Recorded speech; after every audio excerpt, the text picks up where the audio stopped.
Io ero quell'inverno, in preda ad astratti furori. Non dirò quali, non di questo mi sono messo a raccontare, ma bisogna dire che erano astratti, non eroici, non vivi, furori in qualche modo, per il genere umano perduto. Vedevo manifesti di giornali squillanti, chinavo il capo.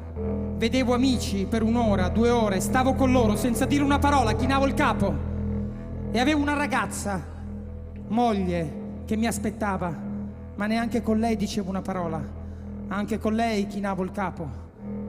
Pioveva intanto e passavano i giorni, i mesi. Io avevo le scarpe rotte, l'acqua mi entrava nelle scarpe. Non vi era più altro che questo: pioggia, massacri sui manifesti dei giornali, acqua nelle mie scarpe rotte, muti amici. La vita in me come un sordo sogno, non speranza, quiete. Questo era terribile, la quiete nella non speranza, credere nel genere umano perduto e non avere febbre di fare qualcosa. Al contrario, voglia di perdermi, ad esempio. Con lui ero agitato da astratti furori, non nel sangue, ed ero quieto, non avevo voglia di nulla.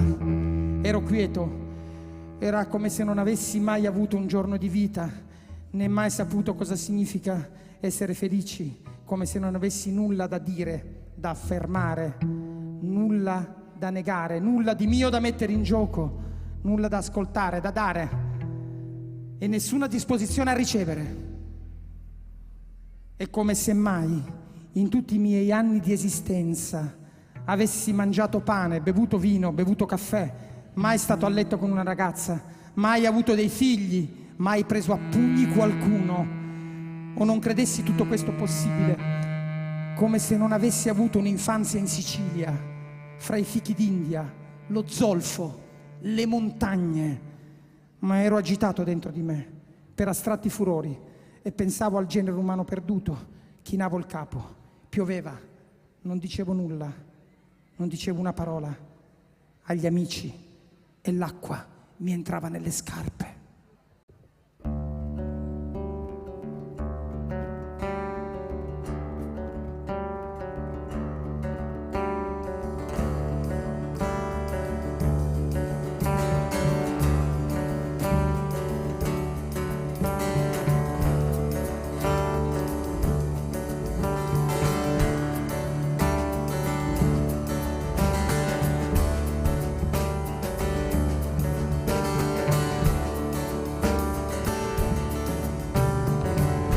Di astratti furori, in quell'inverno lontano di pioggia, di vento,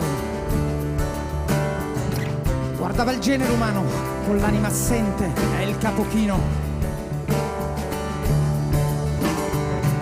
Prede di astratti furori, per questi tempi volgari di grida, frastuono,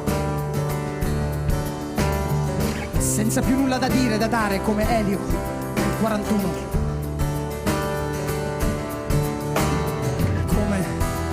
Se non avessi mai mangiato, bevuto vino, preso a pugni un uomo,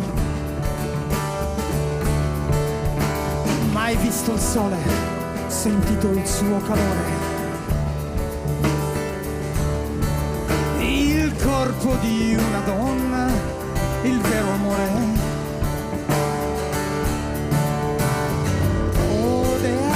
Spirito libero, all'anima inquieta, alla variabile, muta e segreta del cuore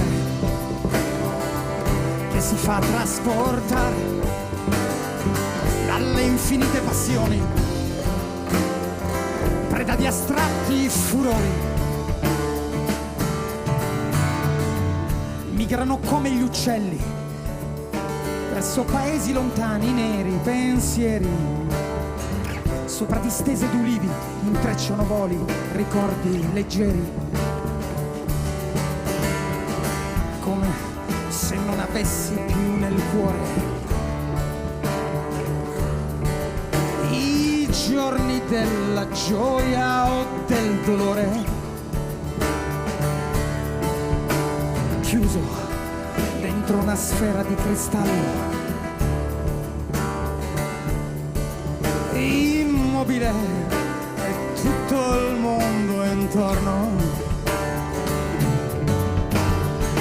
Ode allo spirito libero, all'anima inquieta, alla variabile muta e segreta del cuore che si fa trasportare alle infinite passioni, preda di astratti furori.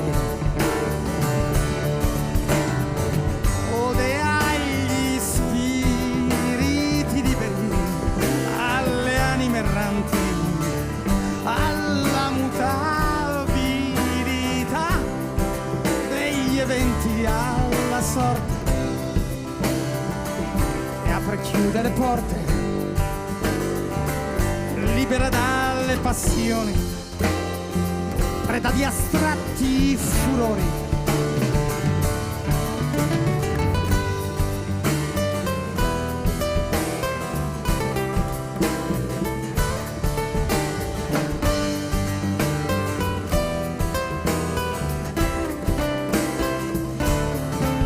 Alla sorte, e apre e chiude le porte,